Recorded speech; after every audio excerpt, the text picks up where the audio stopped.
भगदड़ के पीछे कौन था, इसकी रिपोर्ट सीएम योगी के टेबल पर रखी गई। एक महंत को धोखा देने वाला कोई और नहीं बल्कि उनका खुद का बनाया सिस्टम ही था। आम लोगों की जान का जिम्मेदार कौन था, ये पूरी रिपोर्ट आपको समझा देगी। रिपोर्ट साफ दावा करती है कि अधिकारियों के बीच कोई कोऑर्डिनेशन नहीं था, जिसके कारण वहां हादसा हो जाता है। मेले के एसएसपी राजेश द्विवेदी और सीनियर अधिकारियों और कंट्रोल रूम की दिशा अलग अलग कैसे हुई। महाकुंभ नगर जिला नया बना, वहां अधिकारियों की तैनाती जिले के मुताबिक की गई। मेला क्षेत्र और प्रयागराज जिले के अधिकारियों के बीच कोई कोऑर्डिनेशन नहीं था। प्रयागराज जिले के कमिश्नर खुद मैदान पे आकर वो काम कर रहे थे जो उन्हें नहीं करना चाहिए था।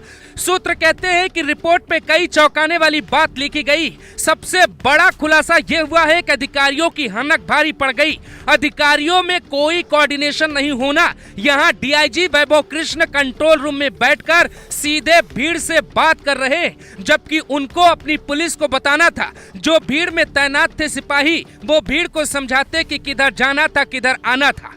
उधर खुद कमिश्नर के पास माइक है और भगदड़ की आशंका जताते आएंगे और भगदड़ मचने की संभावना है। तो सुनिए वो रिपोर्ट जो किसी मीडिया हाउस ने आपको नहीं बताई।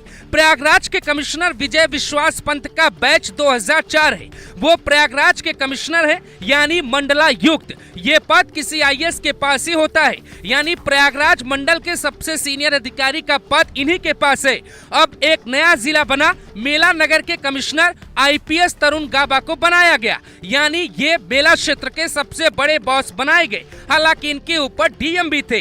तरुण गाबा का बैच है 2001, यानी सीनियर तरुण गाबा है, लेकिन उन्हें मेले की जिम्मेदारी मिली जरूर, लेकिन रिपोर्ट प्रयागराज जिले के कमिश्नर विजय विश्वास पंत को ही करना था। यहाँ एक बात समझिए, एक आईएएस है और एक आईपीएस है। अब आगे बढ़िए। इन दोनों अधिकारियों के ठीक नीचे आईपीएस वैभव कृष्ण है, जिन्हें मेला क्षेत्र का डीआईजी बनाकर भेजा गया, जो 2011 बैच के अधिकारी। वैभव कृष्ण के जो रिपोर्टिंग बॉस है, उनका नाम है तरुण गाबा। वैभव कृष्ण से एक साल सीनियर बैच के अधिकारी डॉक्टर अजय पाल शर्मा को मेले का अतिरिक्त कमिश्नर बनाकर भेजा गया।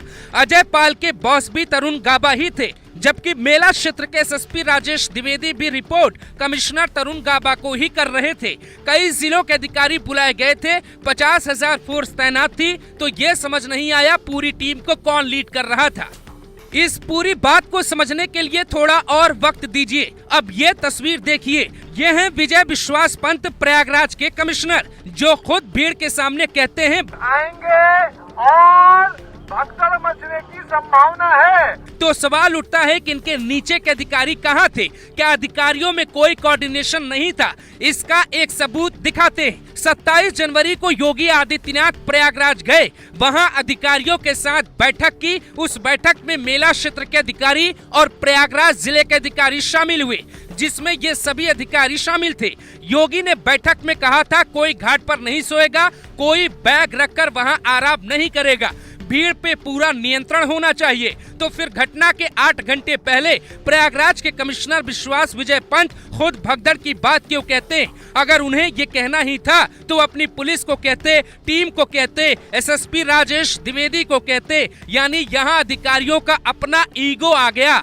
उनका कद, उनका पद और तमाम चीजें हो सकती हैं। हालांकि एक सच और है जिस पे दबी जुबान पे बात की जा रही है। कमिश्नरेट किसी जिले में बनाया जाता है तो वहां आईएएस और आईपीएस लॉबी में थोड़ा तनातनी हो जाती।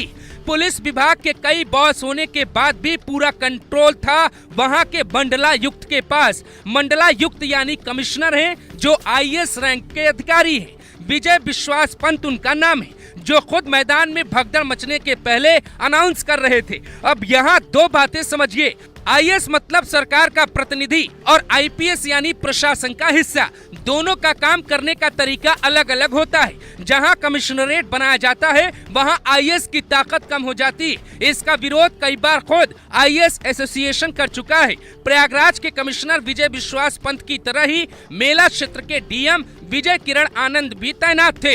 अब यहाँ पूरा का पूरा कंफ्यूजन हो गया। मीटिंग में सीनियर अधिकारी तो ये बात समझ पाए कि किसको क्या करना है, किस अधिकारी को किसको रिपोर्ट करना है, पर मैदान में तैनात हजारों की संख्या में सिपाही दारोगा और सीओ रैंक के अधिकारी लगता है कि समझ ही नहीं पाए कि पुलिस विभाग में चल क्या रहा है, क्योंकि यूपी में अभी तक कुछ जिलों में ही कमिश्नरेट की व्यवस्था लागू की गई है। यानी यूपी पुलिस के जवान कमिश्नरेट सिस्टम को ठीक से समझ नहीं पाए। अब कौन अधिकारी कहाँ, किसका बॉस है, किसका आदेश है, ये सब सुनने वाली पुलिस को समझ ही नहीं आया कि वहाँ भीड़ को रोकने या संभालने के लिए क्या करना चाहिए। ये मुख्य वजह मानी जा रही है जिसके कारण वहाँ पे भगदड़ मच गई।